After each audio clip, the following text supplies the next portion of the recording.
Assalamualaikum warahmatullahi wabarakatuh. Oke, selamat datang di RA Story Official.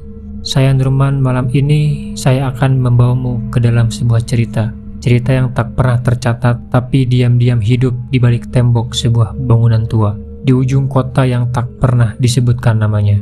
Cerita ini bukan tentang apa yang terlihat, tapi tentang apa yang tersembunyi, tentang lorong sempit di belakang asrama perawat yang tidak ada di denah bangunan, tidak disebut dalam pengarahan, tapi tetap muncul selalu jam 3 pagi. Tidak semua orang bisa melihat lorong itu, tapi begitu kamu mendengarnya, kamu akan tahu bahwa tempat itu nyata. Dan begitu kamu menapakkan kaki ke sana, kamu tidak akan pernah sama lagi. Jika ini pertama kalinya kamu datang ke channel ini, jangan lupa tekan tombol subscribe dan nyalakan loncengnya, karena setiap minggunya kami akan membawakan kisah nyata yang tidak hanya membuatmu merinding, tapi juga mempertanyakan apa yang selama ini kamu anggap nyata. Dan kalau kamu pernah mengalami kejadian serupa dan cerita yang tidak bisa kamu lupakan hingga hari ini, bagikan di kolom komentar. Cerita kamu mungkin akan menjadi episode kami berikutnya. Oke, sekarang siapkan diri Anda, matikan lampu, tarik napas dalam-dalam, mari kita mulai ceritanya.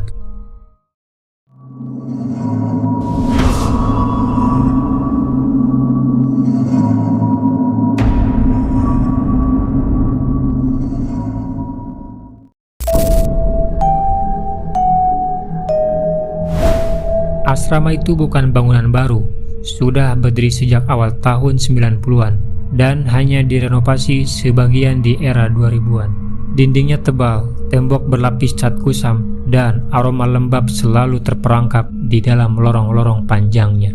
Bangunan 2 lantai itu berada di komplek pendidikan keperawatan, terpisah dari area kampus utama. Letaknya di bagian belakang menghadap langsung ke arah lapangan kecil yang dikelilingi pohon-pohon tua. Di siang hari tempat itu tampak biasa, tapi begitu malam datang terasa ada yang menggantung di udara. Suasananya terlalu sunyi untuk tempat yang dihuni 12 orang. Penghuni kamar di asrama itu adalah para mahasiswi baru yang sedang menjalani masa praklinik dan tugas jaga malam di rumah sakit terdekat. Salah satunya adalah seorang mahasiswi yang bernama Rani. Ia pendiam, bukan tipe yang suka bergosip atau ikut kumpul malam-malam di lorong. Ia tinggal di kamar paling ujung, kamar nomor 12, yang letaknya tepat berhadapan dengan lorong belakang.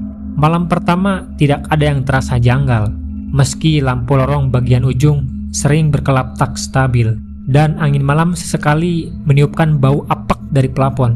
Semuanya masih terasa normal, tapi perlahan Rani mulai merasakan sesuatu yang tidak bisa dijelaskan. Sekitar pukul 3 dini hari, ia terbangun tanpa sebab. Tidak ada mimpi buruk, tidak ada suara gaduh, hanya perasaan seperti ada yang berdiri diam, yaitu di luar kamarnya. Ia menahan napas dan sesaat kemudian ia mendengar langkah kaki pelan telanjang menyentuh lantai keramik. 1 langkah, lalu 2 langkah, kemudian 3. Suara itu berhenti tepat di depan kamarnya, lalu berjalan kembali ke arah lorong belakang.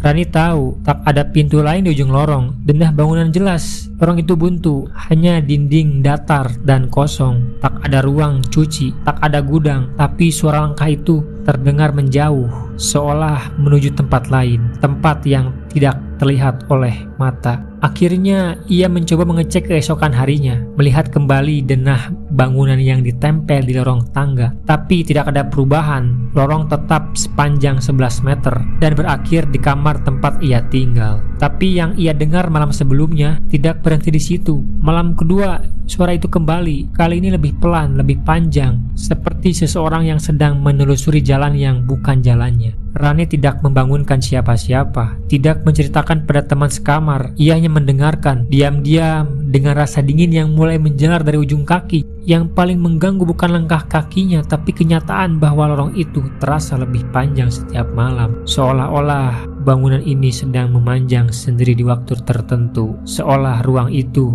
bertumbuh tanpa sepengetahuan siapapun. Lalu malam ketiga datang, dan untuk pertama kalinya Rani tidak hanya mendengar, ia mulai melihat melalui celah kecil di bawah pintu. Ada bayangan berdiri diam tak bergerak tepat di tengah lorong. Dan ketika ia memberanikan diri mengintip dari ventilasi atas, lorong itu tidak lagi berakhir di dinding. Ada sesuatu di sana, samar, gelap, tapi jelas bahwa ruangan itu kini seperti memiliki perpanjangan. Satu lorong baru yang tidak pernah ada sebelumnya. Rani mundur lalu diam dan memilih tidak membuka pintu. Karena dalam diam itu ia merasa dilihat dan bagi sebagian orang dirasa sudah cukup untuk percaya. Sejak malam itu tidak ada yang benar-benar terasa biasa. Langkah kaki itu datang hampir setiap malam. Waktu selalu menunjukkan pukul 3 dini hari dan lorong itu semakin terasa bukan bagian dari bangunan ini. Bukan lagi sekedar tempat, tapi semacam perbatasan antara dunia yang dikenal dan sesuatu yang lain yang seharusnya tidak pernah terbuka. Sejak malam ketiga itu, tidak ada lagi yang terasa masuk akal bagi Rani. Lorong di depan kamarnya seperti berubah menjadi sesuatu yang hidup. Tak bisa dijelaskan, tak bisa diukur, tapi terasa langkah kaki itu tidak lagi datang hanya sekali. Jaraknya tidak menentu, kadang diselingi hening yang sangat panjang, tapi selalu berakhir di ujung lorong, tempat yang seharusnya buntu. Awalnya ia hanya mendengar, lalu melihat bayangan, tapi setelah malam keempat, ia mulai merasakan udara dingin, bukan dari angin malam, tapi dingin yang muncul tiba-tiba. Dingin yang membuat bulu punduknya merinding, bahkan ketika ia di dalam selimut tebal. Dan ada satu kejadian yang benar-benar mengganggunya. Malam itu saat ia terbangun seperti biasa, sekitar jam 3:05 dini hari, ia melihat sesuatu yang membuatnya tidak bisa bergerak. Pintu kamarnya sedikit terbuka, padahal ia selalu memastikan pintu terkunci sebelum tidur. Teman sekamarnya pun tidak pernah keluar malam-malam, tapi malam itu celah pintu menganga sekitar 3 jari, dan dari baliknya lorong tampak sangat gelap, lebih gelap dari biasanya, seperti tidak ada ujung. Ia tidak mendekat, tidak bangun dari kasur, tapi matanya menatap lurus ke arah pintu itu. Dan untuk sesaat, ia merasa ada sesuatu yang juga menatap balik dari balik kegelapan.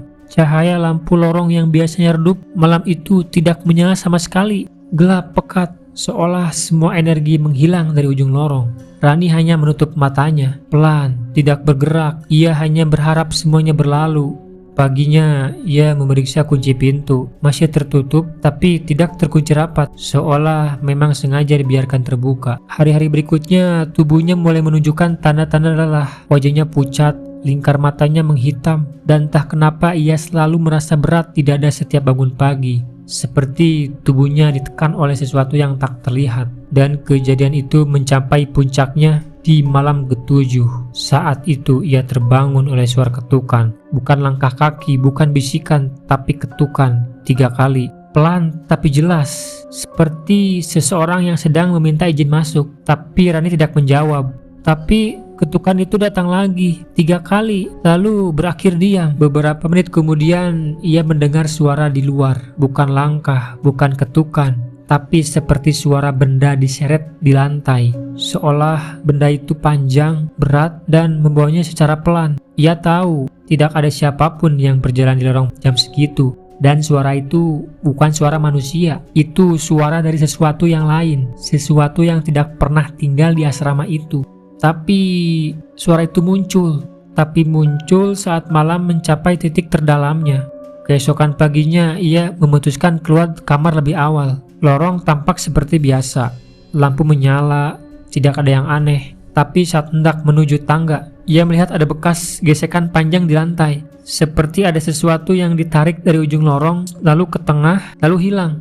Tidak ada yang membicarakan itu, tidak ada yang melihat, tapi ia tahu lorong itu mulai meninggalkan jejak fisik. Dan dari malam ke malam, gangguan itu semakin mendekat. Bukan hanya suara, bukan hanya perasaan, tapi mulai mengganggu ruang nyata, menghapus batas antara yang bisa dijelaskan dan yang tidak bisa dijelaskan.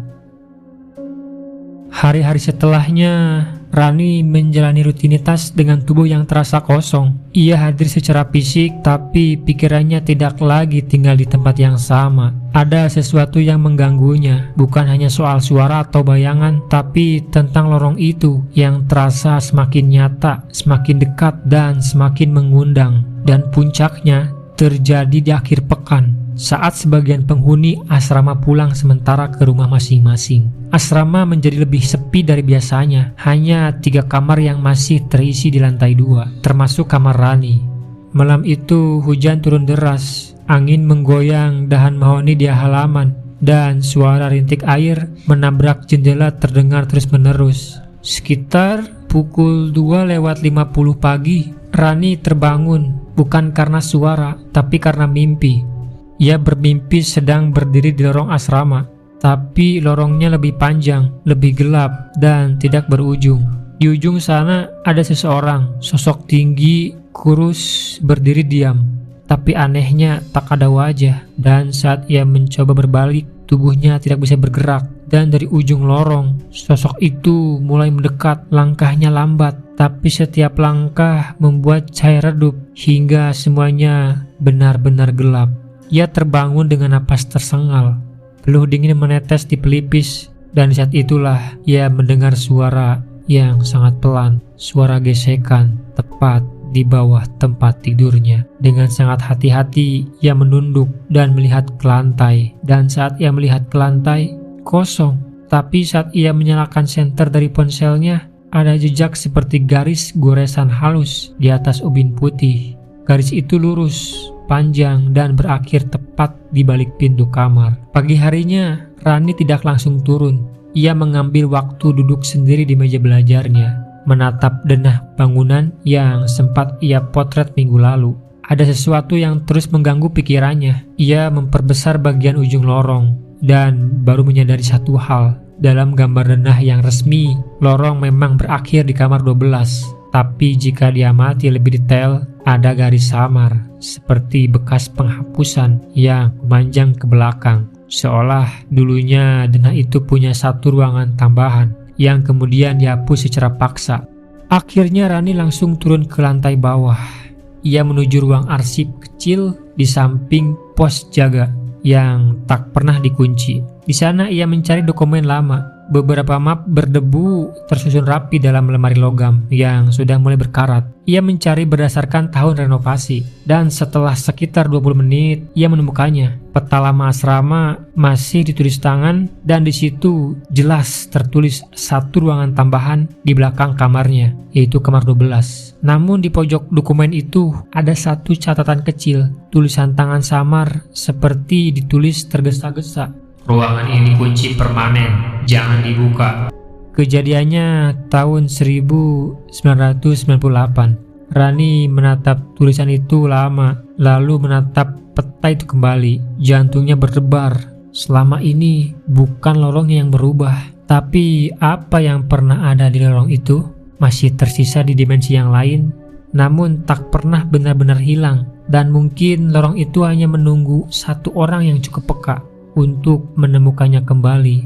Setelah Rani menemukan denah lama, Rani tidak bisa lagi berpura-pura bahwa semua ini hanya gangguan biasa. Bukan hanya tentang langkah kaki di malam hari, tapi tentang sesuatu yang pernah terjadi dan disembunyikan.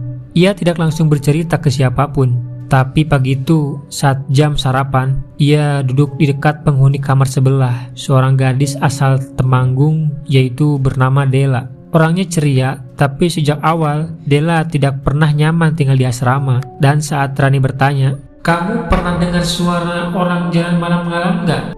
Della hanya diam sebentar dan menjawab, "Sering, tapi aku kira itu kamu."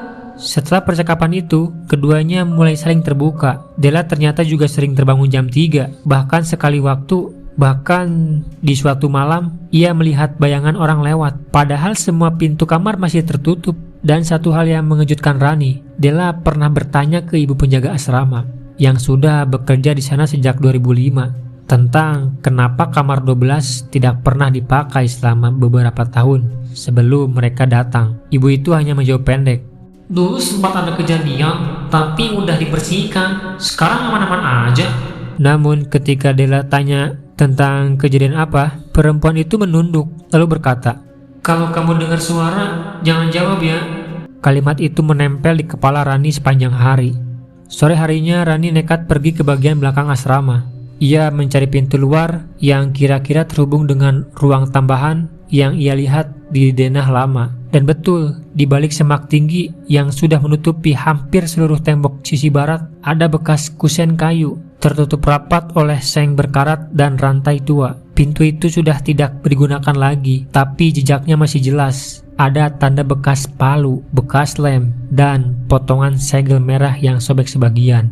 Saat disentuh, kayunya masih dingin, terlalu dingin, bahkan untuk ukuran tembok yang tidak terkena matahari. Rani mundur perlahan, dan malam itu, untuk pertama kalinya, ia bermimpi sesuatu yang bukan miliknya. Mimpi itu tidak seperti mimpi biasa, tidak seperti pengulangan dari hal-hal yang ia pikirkan sebelumnya, tapi terasa seperti kenangan orang lain. Potongan kejadian dari masa lalu yang tidak pernah ia alami.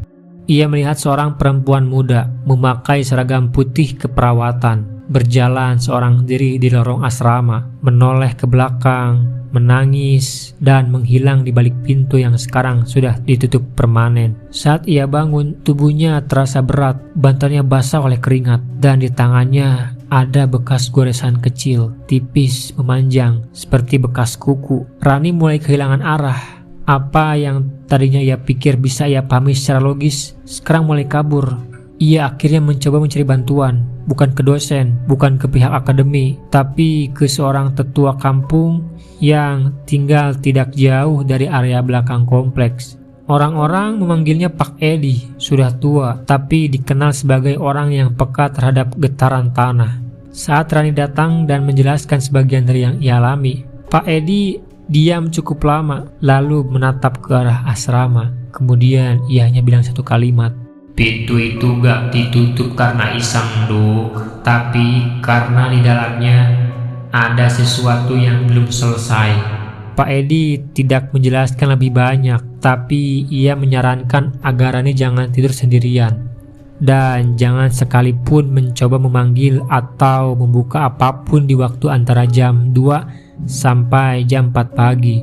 Malam itu Rani mengikuti saran itu. Ia tidur lebih awal, memastikan semua terkunci, dan menaruh Al-Quran kecil yang ia bawa dari rumah di dekat kepala tempat tidur.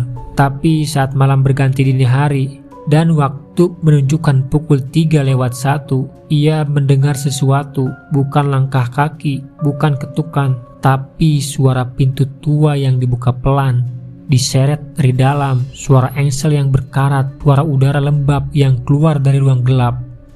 Malam itu untuk pertama kalinya bukan hanya Rani yang terbangun, teman sekamarnya pun mendengar suara itu. Suara pintu tua terbuka perlahan dari arah ujung lorong. Mereka berdua saling tatap, tak satu pun bergerak. Tak ada yang berani bicara lebih dari satu kalimat. Lorong di luar kamar gelap, padahal biasanya lampu lorong menyala sepanjang malam. Tapi malam itu tidak. Yang terdengar hanya suara engsel berkarat dan udara dingin yang masuk dari celah bawah pintu. Udara yang membawa bau seperti kayu busuk dan tanah basah yang lama terkubur. Lalu di tengah keheningan, Rani mendengar suara yang belum pernah ia dengar sebelumnya, yaitu suara tangis perempuan, pelan, tertekan, seperti dari seseorang yang sudah terlalu lama memendam segalanya. Tangisan itu datang dari lorong, semakin lama semakin dekat, disertai suara langkah kaki kecil, tidak berat tapi cukup untuk membuat lantai berbunyi lirih setiap diinjak.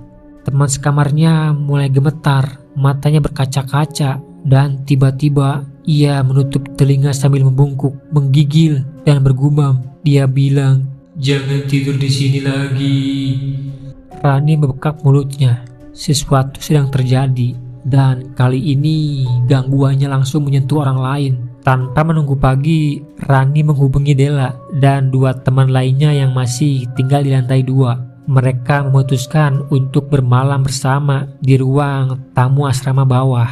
Tidak ada satupun dari mereka yang bisa menjelaskan apa yang terjadi, tapi semua sepakat ada yang tidak beres. Pagi harinya mereka kembali ke lantai atas. Lorong terlihat normal, lampu kembali menyala, udara kering dan cerah masuk dari ventilasi. Tapi satu hal berubah, pintu kamar nomor 12 terbuka sedikit. Padahal sebelum mereka turun malam tadi, pintu sudah dikunci rapat dari dalam. Rani masuk pelan, semuanya tampak sama, ranjang, meja, dinding. Tapi saat ia mendekati sisi tempat tidur, ia melihat sesuatu yang membuat langkahnya terhenti. Di atas lantai keramik putih, ada bekas garis melingkar terbentuk dari goresan hitam samar, dan di tengahnya terdapat seutas benang merah yang terikat simpul dan terlilit rambut manusia. Tidak ada yang menyentuhnya, tidak ada yang berani. Hari itu juga Rani memutuskan menghubungi Pak Edi lagi. Ia datang ke asrama siang itu juga, berjalan perlahan, memandangi setiap sisi lorong lantai 2, lalu berhenti di depan pintu kamar Rani. Ia tidak masuk, hanya berdiri, diam, dan lama. Kemudian ia berkata, "Yang ada di sini bukan ingin menakut-nakuti, tapi ingin didengar. Ia sudah terlalu lama dikurung, dan sekarang setelah kamu tahu, dia tidak akan diam lagi." Pak Edi hanya menyarankan satu hal, pindahkan tempat tidur, hindari tidur tepat di dekat dinding luar, dan jangan pernah sendirian di kamar itu lagi. Tapi malam itu semuanya berubah, bukan hanya langkah kaki, bukan hanya suara tangis. Rani terbangun dan mendapati dirinya bukan lagi di kamarnya sendiri. Semua terasa asing. Ia masih di tempat tidur, tapi posisi ruangannya berbeda. Jendela berganti arah, lemari berpindah, dan lorong di luar pintu bukan lorong yang ia kenal. Lampu di luar berkedip-kedip, dindingnya lebih kusam, dan ada pintu kayu tua yang tidak pernah ada sebelumnya, tepat di ujung lorong. Ia bangun, mendekat ke pintu itu. Tapi sebelum ia bisa menyentuhnya, pintu itu terbuka sendiri dan dari dalam keluar suara napas berat, perlahan, dan semuanya gelap. Saat ia sadar, pagi telah datang. Ia berada di kamar seperti biasa, tapi semua benda di kamarnya berbeda posisi. Cermin tidak lagi di tempat semula, tempat tidur miring, dan pintu terbuka sedikit. Teman sekamarnya masih tidur, dan saat ditanya apakah ia melihat sesuatu, ia hanya menjawab, "Semalam kamu gak tidur kan?" Rani tidak menjawab karena di dalam hatinya ia tahu jawabannya jauh lebih rumit dari itu. Setelah malam itu, Rani tidak pernah tidur sendirian lagi di kamar itu. Ia tetap menyelesaikan masa tinggalnya di asrama, tapi ada sesuatu yang berubah dalam dirinya. Ia tak lagi melihat lorong sebagai jalur biasa, melainkan sebagai sebuah batas antara dunia nyata dan sesuatu yang lain. Beberapa minggu kemudian, dinding belakang kamar 12 diperiksa ulang oleh teknisi kampus. Bukan karena aduan, tapi karena lampu lorong terus mati sendiri tanpa alasan. Dan saat mereka bongkar panel dinding bagian dalam, mereka menemukan sesuatu yang tak masuk di akal. Di balik dinding bata ada ruang sempit berukuran sekitar 2 meter persegi, tertutup rapat, tanpa ventilasi, tanpa akses keluar, dan di lantainya masih ada pecahan kaca kecil, sisa kertas tua yang hangus, dan satu sisir logam tua berkarat dengan helai rambut yang menempel. Tidak ada laporan resmi, tidak ada pengumuman. Ruang itu kembali ditutup, ditembok ulang tanpa pembicaraan lebih lanjut. Dan sejak saat itu, setiap pukul 3 pagi, lampu lorong utama otomatis dimatikan permanen oleh pihak pengelola. Tanpa alasan, tanpa penjelasan, lorong itu masih ada, kamar itu masih digunakan, tapi tidak pernah lagi dipilih oleh siapapun yang tahu cerita ini. Karena kadang gangguan bukan tentang apa yang kamu lihat atau dengar, tapi tentang apa yang masih tinggal di tempat yang tidak pernah ingin kamu sentuh. Dan sejak saat itu, Rani tidak pernah lagi tinggal di tempat yang memiliki lorong panjang. Setiap asrama, setiap kos, atau tempat tinggal yang pernah ia tempati setelah itu, ia selalu memastikan satu hal sederhana, lorongnya buntu atau tidak. Kadang bukan kita yang masuk ke tempat itu, tapi tempat itu yang memanggil kita, perlahan, tanpa suara, sampai kita tidak sadar kita sedang berjalan masuk. Kalau kamu punya pengalaman serupa tentang tempat yang tak bisa dijelaskan atau suara yang tak bisa kamu lupakan, ceritakan di kolom komentar. Siapa tahu ceritamu akan menjadi kisah kami berikutnya.